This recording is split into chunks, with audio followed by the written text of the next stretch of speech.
విచిత్ర వాతావరణం నెలకొంది. ఒకవైపు ఎండలు మండుతుంటే మరోవైపు చిరుజల్లులు కురుస్తున్నాయి.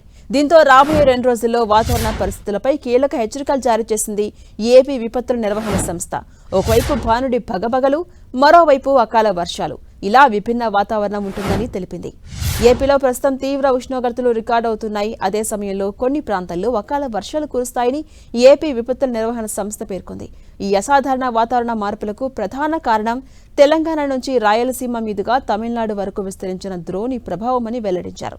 ఈ ద్రోణి కారణంగా ఉత్తరాంధ్ర, తూర్పు జిల్లాలో వర్షాలు పడే అవకాశం ఉండగా రాయలసీమ ప్రాంతాల్లో మాత్రం ఎండలు తీవ్రంగా కొనసాగుతాయని తెలిపింది. ఈ క్రమంలో రైతులు, ప్రజలు అందరూ జాగ్రత్తగా ఉండాలని సూచించారు.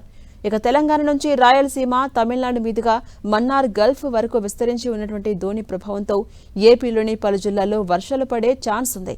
పార్వతీపురం, మన్యం, అల్లూరి సీతారామరాజు, పోలవరం, కాకినాడ జిల్లాల్లో ఇవాళ రేపు తేలికపాటి వర్షాలు కురిసే అవకాశం ఉందని వెల్లడించారు.